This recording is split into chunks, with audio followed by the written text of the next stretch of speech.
Okay, hello and welcome to the Big Three, where we focus on one topic from the world of cybersecurity. And I'll be asking three key questions. And with me to provide expert insight are two cyber professionals who have a wealth of experience between them.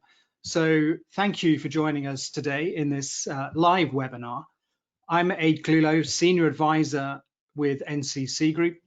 And with me today is Oz Alashe and Neil Bellamy. Oz is CEO and founder at CybSafe, an innovative and fast-growing British cybersecurity and data analytics tech company based at the prestigious Level 39 tech community in Canary Wharf in London. A former UK Special Forces Lieutenant Colonel, Oz is now focused on making society more secure by helping organizations effectively address the human aspect of cybersecurity. So great to see you, Oz. Thanks. Neil is head of TMT Services in the newly renamed Natwest Group and has been a frontline banker for 25 years. And for the last 6 years has been responsible for the strategy, proposition, and risk for the tech, media, telecoms, and services sector. With a portfolio and balance sheet of circa 20 billion. His team are the #1 supporter of the tech sector and help businesses from university spin out to the FTSE 100 to get the 3 Bs: get backing, get big, and get bought. That's a nice catchy phrase. So anyway, welcome to both of you. Today we'll be talking about why is being proactive towards cyber resilience so important?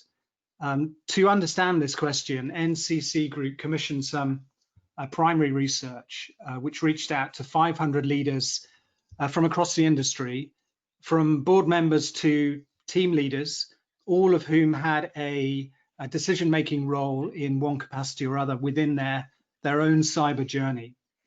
So here with us today, we also have NCC Group's Client Engagement Director, Laura Holmes. You thought I'd left Laura out, I really hadn't. And Laura is going to outline some of these findings. So welcome to the webinar, Laura. Thanks for joining us. Just very quickly, I'm going to just delete that. There we go, that stops ringing in the ear from Teams. We love Teams. So Laura, so what did the research consist of once we'd received it back, and what were we looking at in general terms? Thanks, Aid, and good afternoon, everyone. So the last 6 months have been a really interesting and challenging time for organisations, hasn't it? And so the objective of the research was to look at what impact COVID in the last 6 months has had on organisations and essentially what it means for the future. So the research looked at 6 different areas. So we looked at cyber importance and budget, we looked at client challenges, and we looked at the threat landscape and how that's progressed, and ultimately what impact this has had on organisations' cybersecurity posture and their transformation plans. And as many of you will be experiencing, what we have seen is quite a significant shift in the cyber landscape, and ultimately the need to be more proactive from a cyber perspective. And so, from a cyber resilience perspective, what does this what does this mean? What are you drawing from this, Laura? Well, if we take the last part of the research, we looked at posture. We found that only 32% of organisations could really classify themselves as resilient, and similarly, only 38% of organisations felt confident that they could identify the true undertaking of a threat and exactly where that threat came from. So we've seen that confidence levels have slightly reduced, and to that effect, we sort of need to unpick the research a little bit to understand why. And when we look at the threat landscape, what we can see is that attacks have increased across the piece, almost 40% in some cases, for the likes of phishing and malware, impersonation and fraud. And so the conclusions that we start to draw upon is that almost 70% of organisations have said they really would have benefited from some form of external advisory or guidance to get them through that attack phase. So there's some pretty stark figures in there, and we're going to be turning to some of those later in the discussion. So there must have been some positives, Laura. Were there any positives that came out of the research? Absolutely. I mean, there was a huge amount of positive news coming from the research. What we've seen is that because of the increase in attacks, the prioritization has definitely increased as well, with almost 80% of CEOs and board level respondents classing cyber as highly important now as a board level objective for them. We've also seen that budget is set to increase as well. So 69% of organisations are planning to increase their investment in cybersecurity. And of course, then we look back to the objectives about how they've managed to run these short-term cyber threats from COVID alongside their digital transformation objectives. And many of our respondents are saying it's heightened and accelerated those digital transformation plans as well. So lots of good news as well. Oh, that's great. So Laura, thank you very much for setting the scene for us.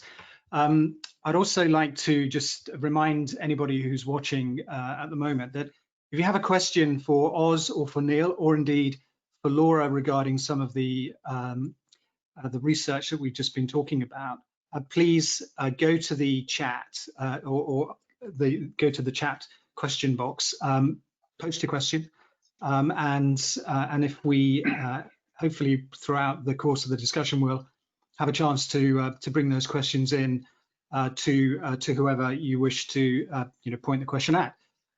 So this is a very interactive session.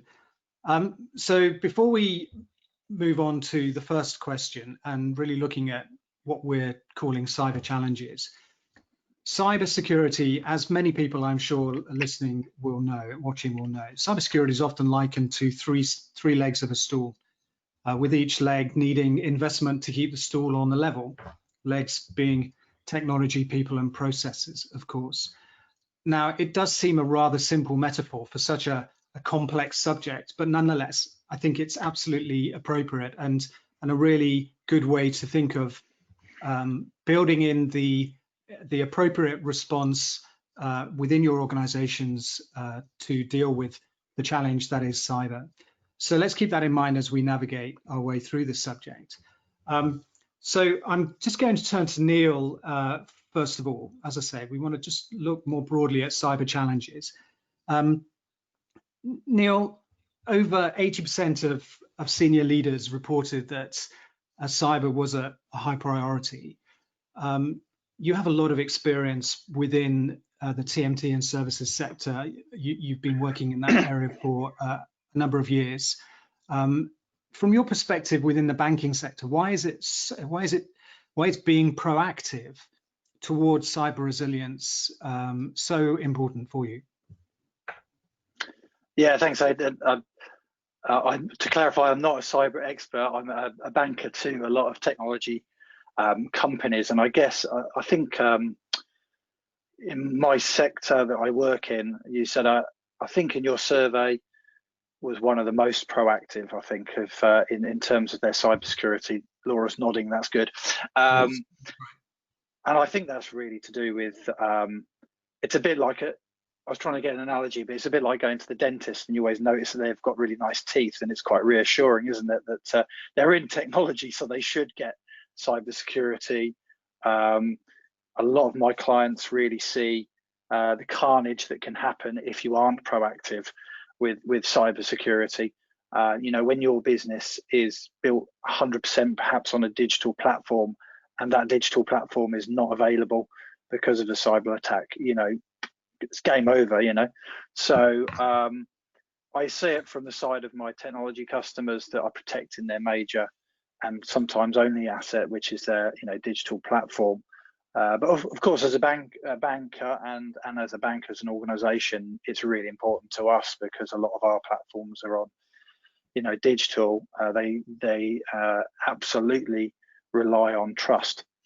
And I guess one of the trends that we are seeing as we come out of this pandemic is things like citizens wanting more to feel more secure. They want to trust companies and their governments more. And I think Laura referred to resilience and digitalization accelerating.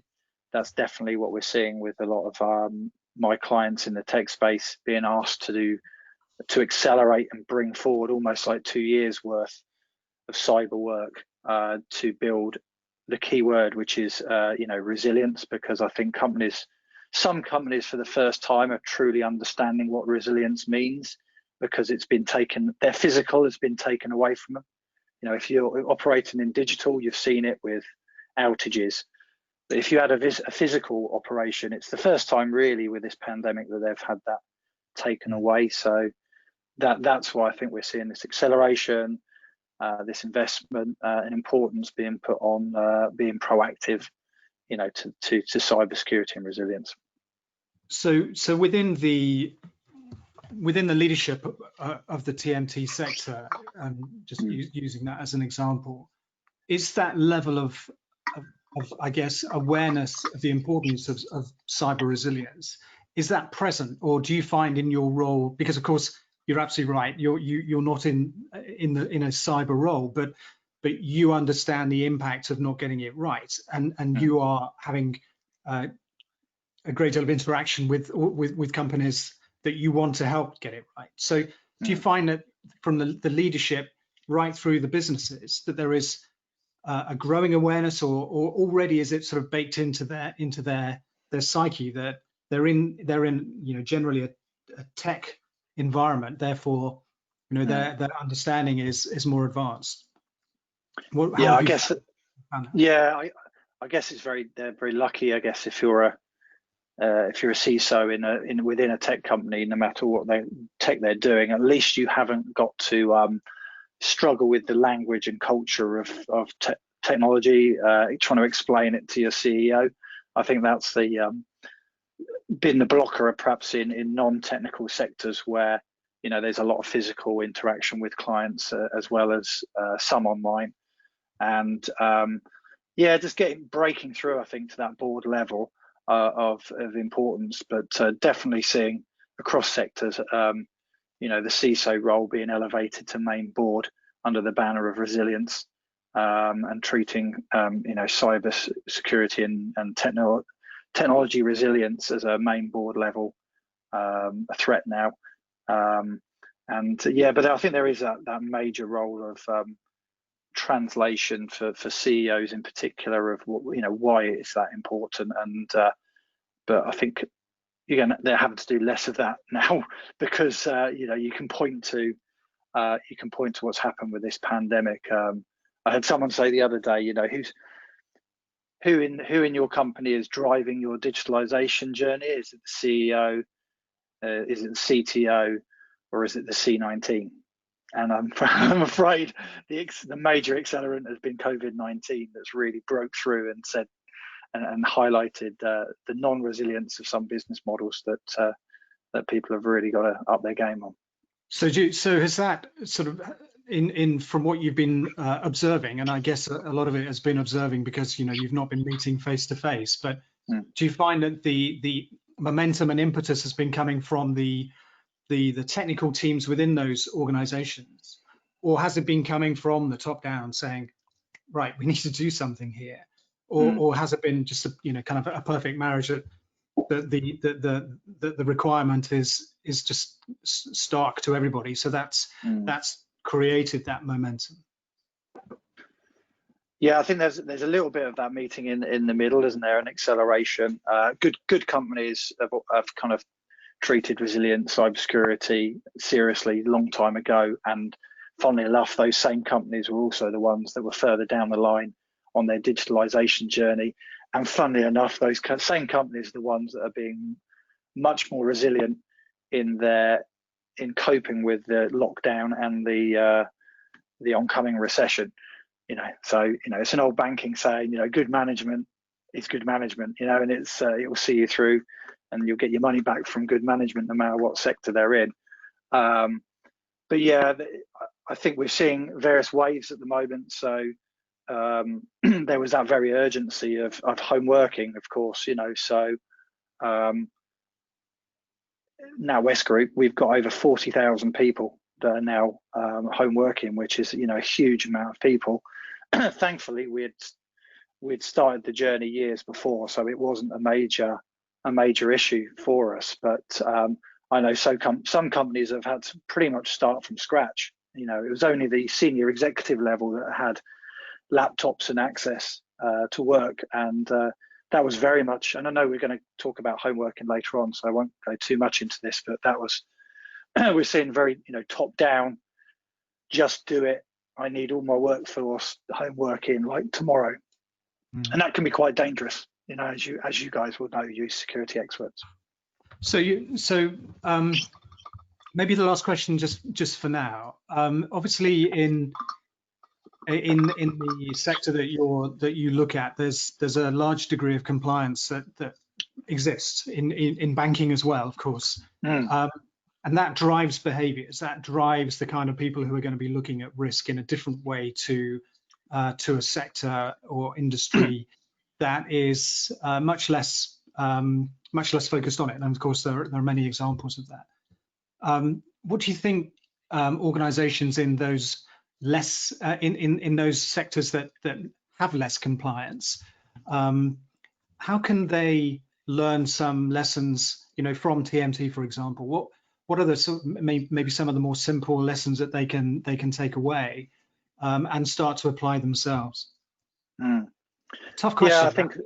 And Oz, I know you're nodding as well, Oz, if you want to jump in and help Neil out. But.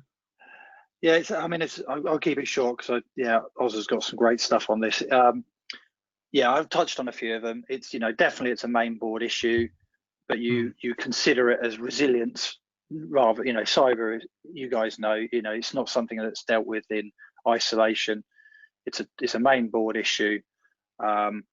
You kind of treat it, as I say, as resilience, the same way you would treat, you know, you need policies for, you know, fire, for terrorist attacks, for, you know, other, you know, floods, you know, cyber, and, you know, it's under the same playbook, you know, that you need to have. And I think, you know, it's people can, you know, see what's happened by being denied access to physical spaces, so taking the learnings for that. And you know, keeping safe, protection, trust, they're all major issues that you know, your customers are going to be really, really interested in. And I think the last thing I'd suggest as something to learn is, you know, flexibility is really key. So a lot of your IT decision making, to have the ability to flex and be speed and user experience is kind of really important. So when you're taking those you know, decisions, don't just go and rush out and buy the first bit of technology that is offered to you. You know, consider that flex. And you saw that with my example with home working. You know, if you'd had a very rigid, non-scalable solution that was very hardware focused, you can't quickly scale up 40,000 people, you know, at home. You're restricted by that physical, you know, so flex is really important. Okay, that's great. Thanks, Neil. That's brilliant. Some real nuggets in there actually in that answer. So we've had a couple of questions come in. One is a great segue to moving to Oz. So I'll use that in a second. Question for Laura, and I think I know the answer. I think the answer is no, but I might be wrong. Laura, the question from Bill, who's watching, has asked, has the research shown an increase in the success rate of attacks? It's not so much an increase in the success rates, but it's maybe, I guess, unearthed something around responsiveness and visibility, with some of our respondents taking up to a week to even identify that they've had a breach. So if you compare that to the sort of 2-hour turnaround that we work to, actually we can see there's quite a lot of exposure there. But you know, I can definitely do some more digging on that and come back to you in terms of success rates. Okay, great, thanks. So Bill, we'll get back to you on that. Very good question, thanks. Anna, this is the question. This is just the perfect segue from Sanil. I hope I pronounced your name correctly. And the question is, even though companies have proactive risk management practices in handling cyber risks, where do you think we failed in terms of cyber resilience? So I'll sort of caveat that. I'm not sure we have failed with cyber resilience, but it's certainly a huge challenge. So that's that's the first part of the question. And the question goes on to say, being humans, subjective by nature, from a more subjective perspective.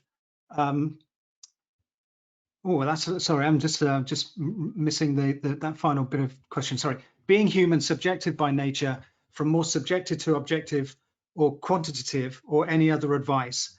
That is a question that I'm not sure I can even ask. Do you think that there is a change in the approach to risk management? I suppose taking into account the fact that humans are so subjective by nature. Let's park that question. That was more complex than I thought it was, actually. There we are. lesson learned. But what I do want to do, and please do keep putting questions into the chat. So we've been talking about cyber challenges, and now actually with the great scene setter from Laura, just want to talk about attacks and bring in Oz and bring in the people leg of that stool, because research has shown an increase in attacks over the last 12 months, but actually the research talked about over the last 12 months. So Oz, I know you're well aware of that increase, and this is a great area. I love this part of this leg of the stool with cyber. So let's start off with the first question then. So whilst the increase in cyber attacks over this period of 6-12 months is perhaps not a surprise, do you think COVID-19 and the move to kind of mass remote working has made this type of attack more inevitable? Hey, no, thank you very much for two things. One, for not sending me that question that was being put together. I think there was probably a very good point in there, which we might come back to, about quantification of risk and understanding of risk, but also more important, I think, for looking at it in the simplistic way you describe, people, process, and technology, but really acknowledging that one of those stools, the people bit, actually in many of the areas is one of the areas we're going to need to accelerate the improvement in the way that we consider it from a risk perspective. And I think your question, which really talks about the types of attacks, and I think by that you mean the attacks that are focused on our people. So the attacks that use our people as a vector to access networks, systems, data, increasing. And I don't think any of us can be that surprised about that, is the truth. Actually, there are lots of people who have historically said, actually rather unhelpful terms, sometimes the people are the weakest link, the idiot sits between the keyboard and the chair, the wetware is the problem, or layer 8 is the area that I have a solution, that I have a challenge with. And the reason I say that they're not very helpful terms is the sentiment behind them is often not actually incorrect, which is that we have to consider people, and sometimes these attacks play on the vulnerabilities of our people. But the reason they're unhelpful is because they almost imply that people are the cause of the issue. And as we know, in a system, so I try to identify any one place as the cause, the challenge, the issue. We're actually oversimplifying something that really can't be that simplified. But this last period, and the research I think has definitely backed this up, the research that you've conducted, the research that's been conducted by the National Cybersecurity Centre, the research that's been conducted by others, really just has reinforced in the minds of many people, not just security professionals, but also executives, the types of people that Neil has been describing and talking, who are considering risk. It's just kind of flashed up in everyone's minds that, oh my goodness, our organization still continues to exist, but it only continues to exist because our people are able to be productive from another location. Mm-hmm. So it has really highlighted the fact that actually our people enable us to continue to be productive. And of course, from a criminal's perspective, those people increase in importance as they try to mount their attacks. Mm. Now, the good news about all of this is that actually, far from being the weakest link, actually, in many cases, our people can be the strongest aspect. But one of the questions that you raised earlier on, which links to this one, is what does this mean for resilience going forward? And actually, one of the things we're seeing is it's seeing an increase in organizations having to consider how they support their security strategy and include their people. Any security strategy that doesn't is arguably not a strategy at all. It's probably hope, maybe compliance, but it's not a strategy. but actually we are seeing organizations really lean into all three stools: people, process, and technology. And that's really exciting. And so there's clearly there's obviously a complementary relationship between the three. And thinking perhaps in the past, the people side of it has been a little bit put to one side, not necessarily, as you say, they've been seen to be the problem rather than being part of the solution. So how do you, when in terms of building in cyber resilience and taking into account that complementary relationship between tech and people in particular, how can organizations approach that without necessarily having, I suppose, reverting to some quite kind of old-fashioned thinking in terms of, you know, training, testing, and so on? There must be more innovative ways of making the people within the organization very much a part of that resilience, but not necessarily putting all the pressure on them. Yeah, no, it's a brilliant question, because actually I think that this is definitely an area that one of the dangers we suffer from as a community. That's a community of business leaders, as well as a community of security professionals, if that's what you do, or indeed a community of just risk managers, is we kind of think we know it all in this space already. And as a result, you know, people bit means train them. If you train people well, if you give them good training, then of course everyone will behave well. And actually, unfortunately, the truth of the matter is that both the evidence, scientific evidence, the research, but also the data suggests that it doesn't actually matter how much training you give people. There is no direct correlation between training and risk reduction in the way that we all assume. Actually, there's a whole lot of other things that need to happen to, for example, encourage secure behaviors, influence and change behaviors. And so one of the things that has been happening most excitedly over the last few years now, so at least the last 3 or 4, arguably longer than that if you look back at some of the research, is a real understanding of what it takes to help people change their behavior. Actually, it's not, of course, it's not in any way confined to security. In fact, there are many other industries who've been leaning forward in this area for quite some time, and actually security, this is an area we are learning from other places. So what we are seeing definitely across the marketplace, across sector, TMT is a really good example of an industry, of a set of industries that are actually quite advanced in this space. Financial services leading the forefront, but even others catching up, is really just a better understanding of what it takes to help our people rather than just expect them to do the right thing. And so this concept of support and assistance rather than train and expect is something that we're seeing increasingly applied within organizations. Why does that matter now? More than ever, arguably. We're increasingly digitized, increasingly interdependent, increasingly connected, and any organization that wants to survive, forget COVID, just in the future, probably needs to get better at using technology, probably needs to release its people to deliver the pretty impressive potential within that talent pool that they cherish so much. So all of those things actually point towards treating our people in a slightly more intelligent way.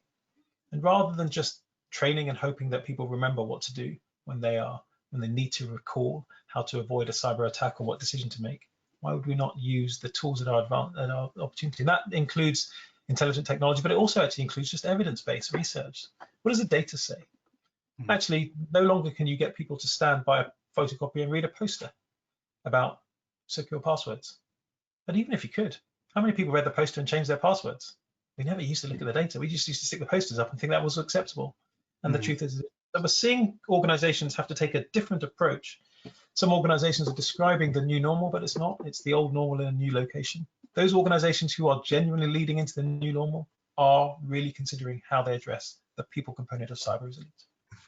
So how do you, it's a highly emotive and as yet unresolved topic, but measuring cybersecurity risk and having a set of metrics is, you know, is as we know, there are many organizations, not least in government, trying to figure that out. And, you know, that is going to be an absolute cornerstone of our future behaviors, I think, and decisions that we make regarding cybersecurity risk management and mitigation.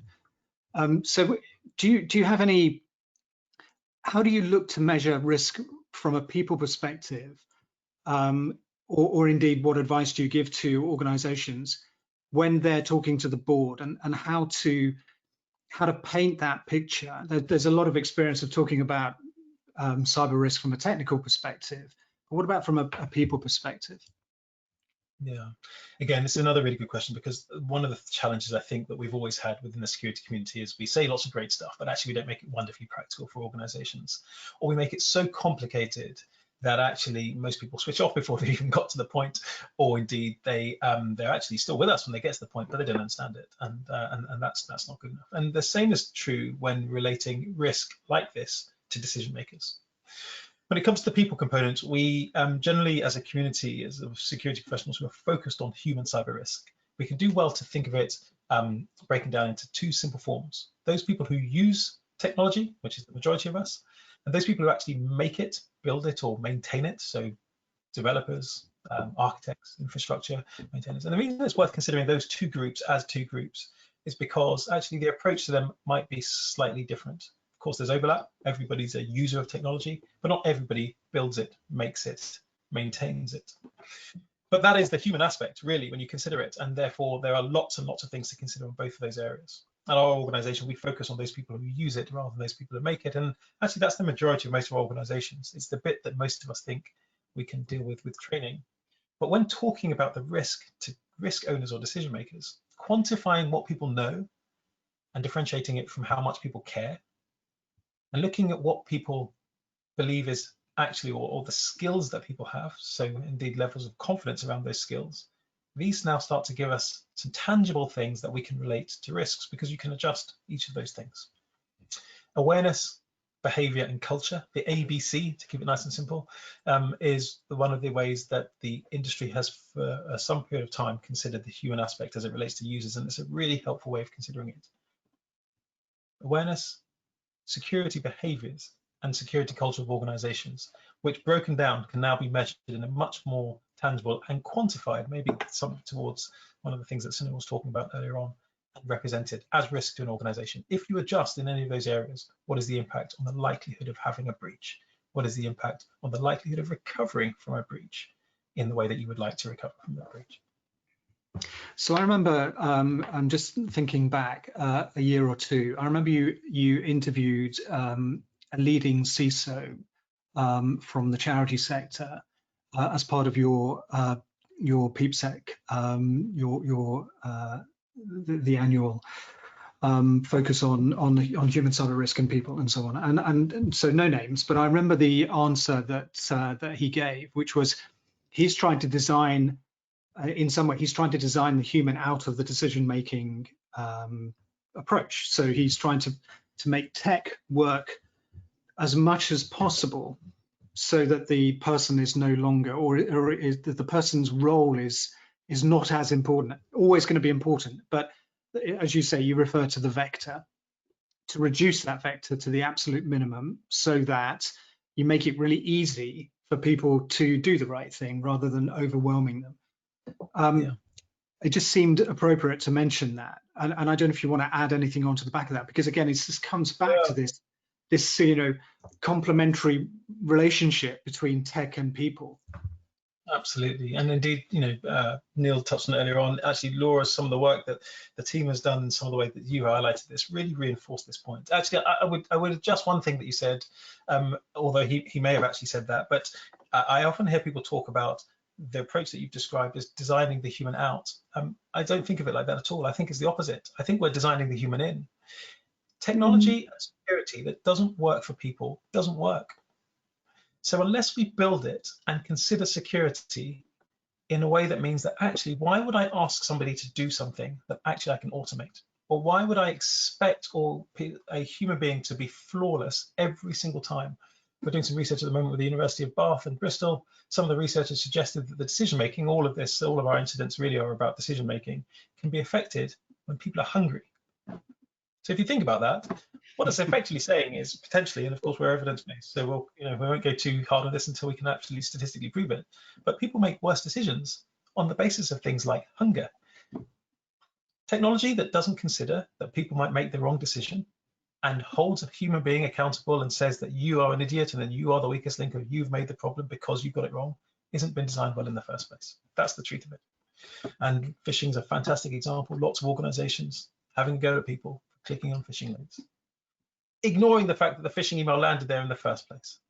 And therefore, there are multiple layers of things that must have gone wrong in order for that phishing email to land there, including how on earth people got access to their people's email address in the first place. So we're seeing a real maturing in the space, and it's really exciting because despite the fact that I'm talking about it in a relatively impassioned way, actually the only reason we're able to have this conversation is because the community is moving forward and industry is really moving forward. And so I think the research really shows that cyber resilience is important. That's a great answer to that question. So last one for now, Oz, on this subject. So you've talked about the ABC, and now everybody is working from home, or majority are no longer sitting alongside colleagues and in a workplace. They're at home, as we all are. Multiple distractions. And the impact on an organization's culture, and Neil, you may want to just add a thought on the back of this as well. The impact on an organization's culture from people being so remote and only having Zoom or Teams to see their colleagues, and even then, sometimes some colleagues are never using video. I mean, there's obviously a danger to the impact on the person, and therefore the vulnerability of that person to do the right thing. What can we do about that, and what can we do to try and address that in the world that we seem to have woken up in?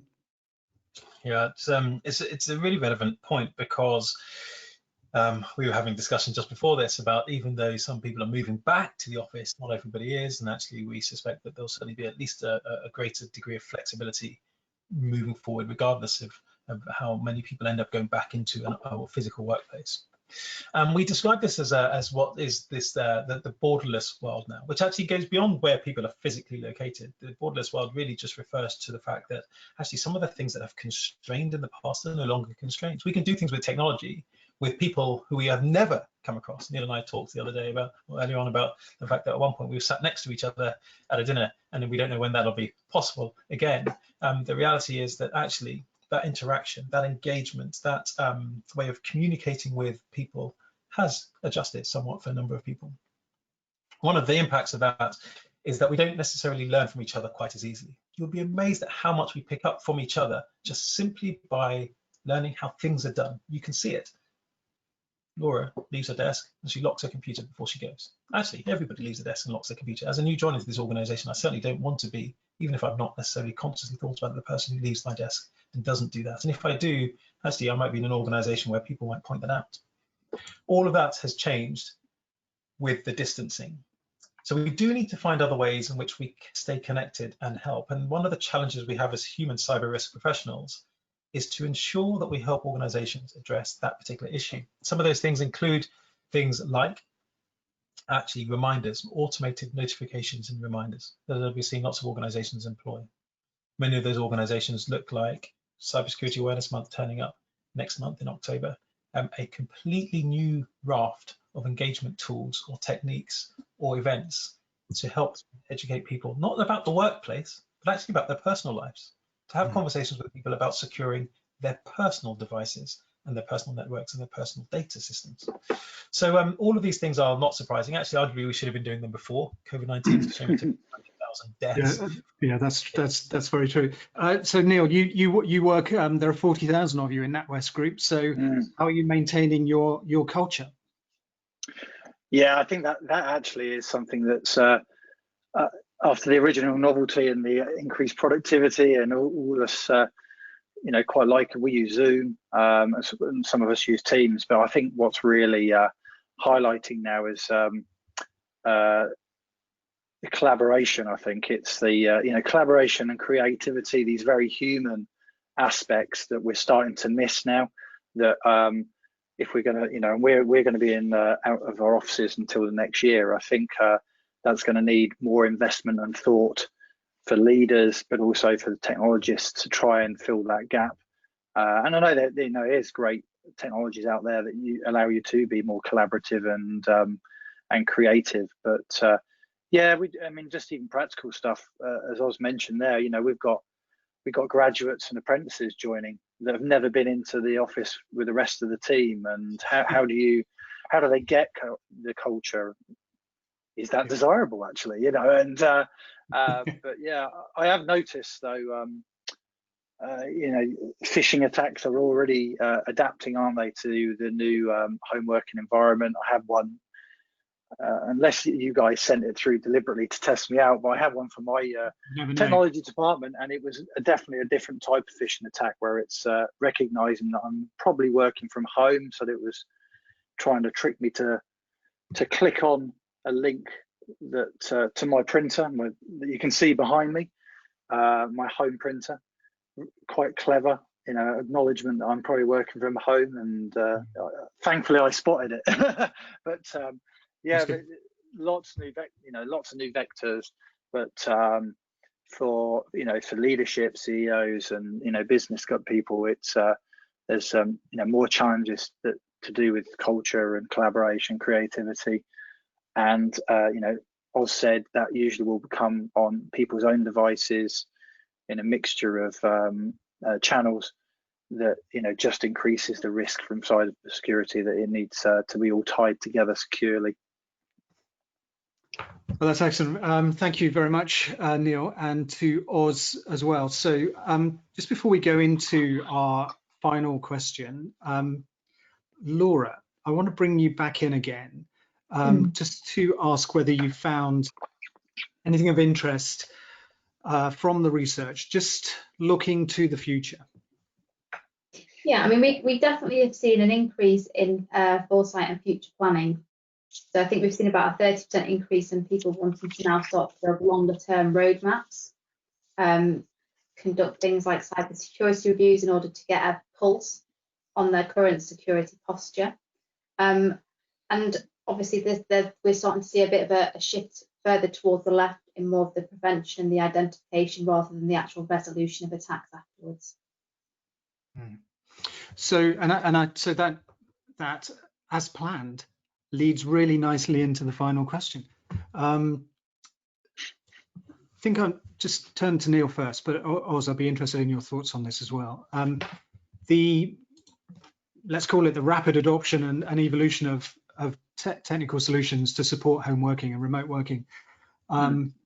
We were talking about this internally a few weeks ago. It's created a sort of a compliance debt in a sense. So how can organizations that had to move so rapidly, Neil, you talked about this a bit earlier, how can they rewire what has so rapidly been rolled out to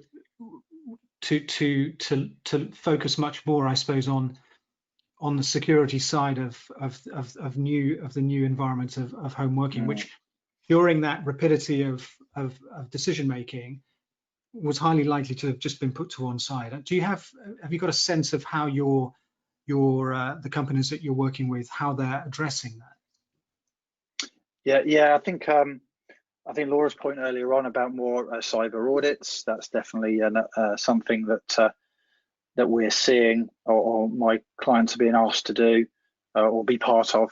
I also see it in M&A, actually, in M&A transactions. My sector has been, continued to have a lot of M&A transactions as people are buying up, cloud consultancy businesses to add to their unified comms businesses, for example. And a cyber audit is becoming part of the M&A due diligence pack, which is great news for people on this call, but I think eminently sensible as well. Seeing a big move towards, and I'm not an expert on this, but sort of zero trust platforms, because of the, they've had to rapidly deploy all these devices, and some of them are bring your own devices, they're personal devices, and just to put, and the bank we're on this this format where everything's being ring fenced through a zero trust. We use Citrix, for example, to do that for us. So that we're starting to see that approach,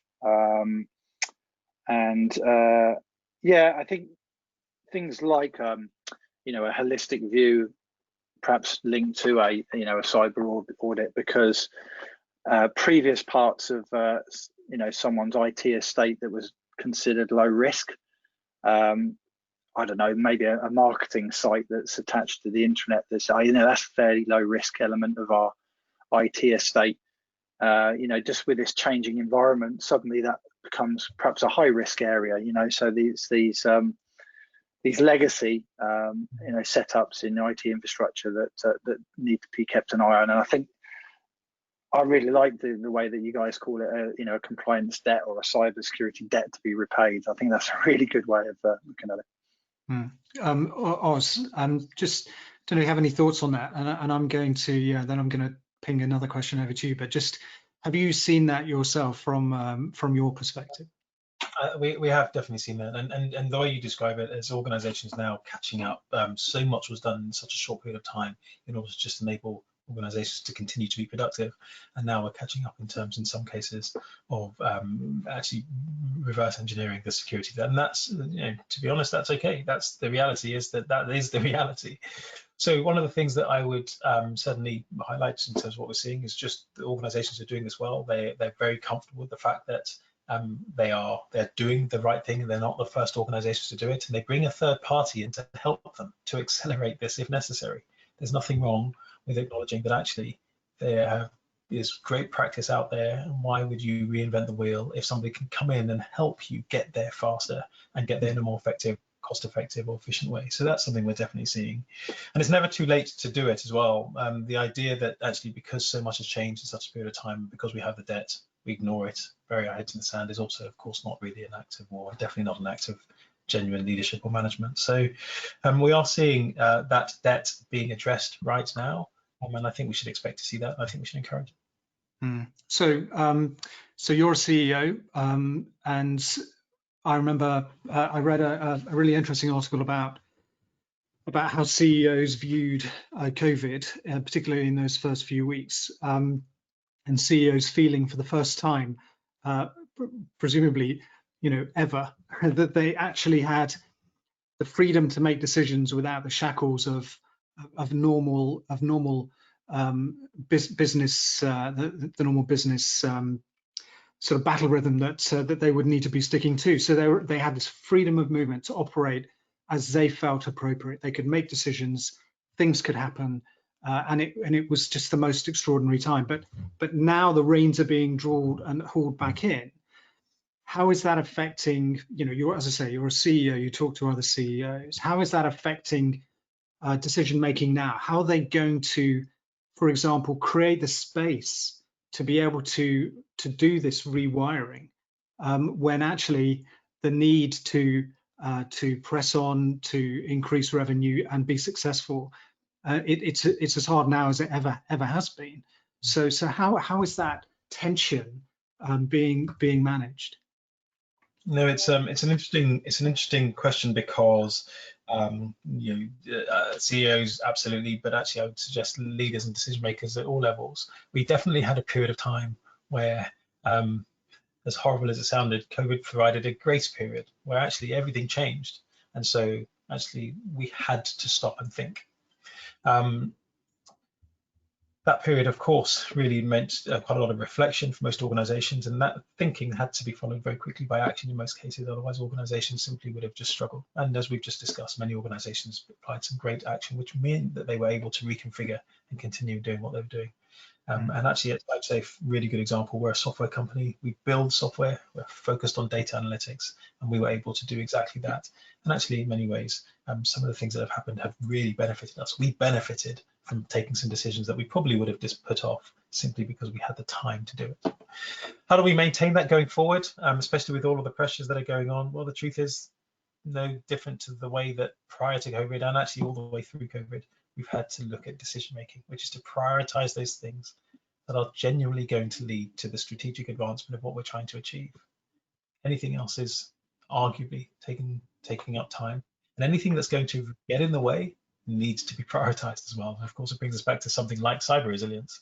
There's no point in reconfiguring your business so that you can continue to be productive, only to find out that all of the trust that you build up with your customers, all of the access, all of the interoperability and interactivity, and all of the engagement that you've got in place disappears overnight simply because you've left a marketing site unattended in a way that you shouldn't have done. It doesn't really make sense. And so that therefore gets hiked up the priority list. And I think we just need to keep bringing ourselves back to the priorities. What is it that's going to actually get in the way of us achieving our strategic objectives or help us accelerate that? That's what we focus on. CEOs, we've got nothing else to do. My balance sheet is slightly smaller than Neil's, so actually I've got a bit more time than he.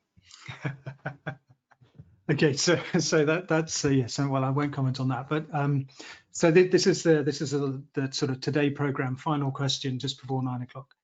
So relatively short answers from maybe both of you. But it's just a final thought, really. I mean, digitalization's been around for a couple of decades plus, hasn't it? And digital transformation strategies are perhaps a more recent phenomenon. A lot of time has been spent writing them. A lot of consultant days and hours have been spent creating these documents that are, have been sitting on shelves waiting for, a crisis.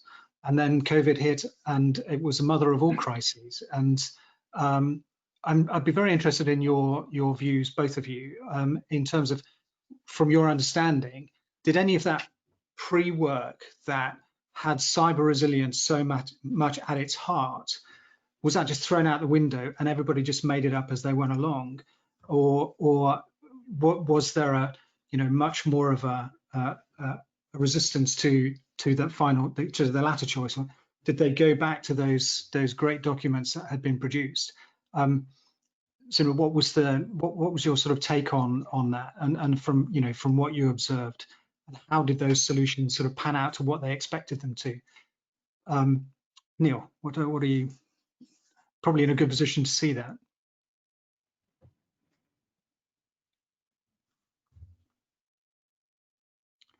You're just on mute, I think. Try again.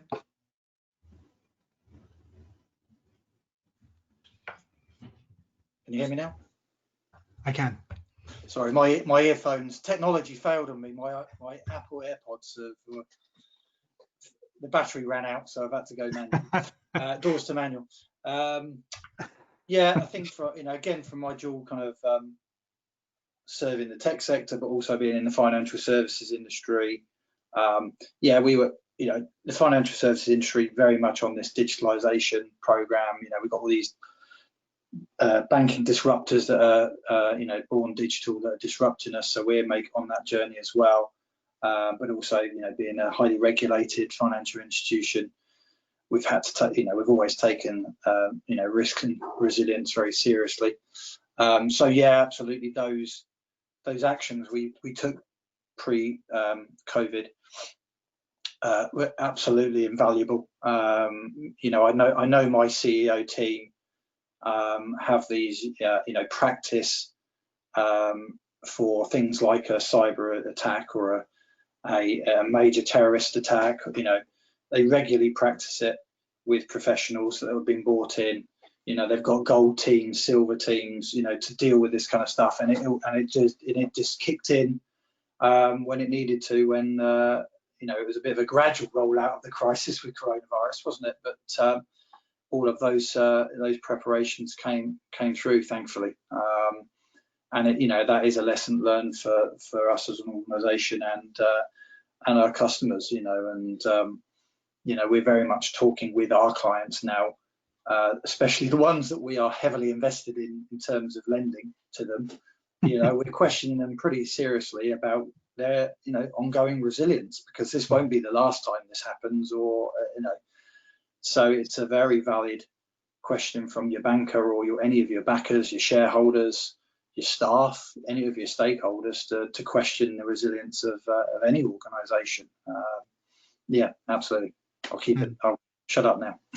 No, that's great. So a minute from you, Oz. Sorry. Yeah, well, I really not much more to add. I think I have seen exactly as Neil has described, organisations who prepared and thought about resilience as not just as it related to cyber security or just business continuity, but actually just what would they do if, and thought through those questions, and were able to not just enact plans that were in some cases dusted off the shelf and rolled out, but actually where they didn't have those plans, because they had actually thought through the process in other ways, they were able to be that bit more agile that bit more flexible, and it stood them in great stead.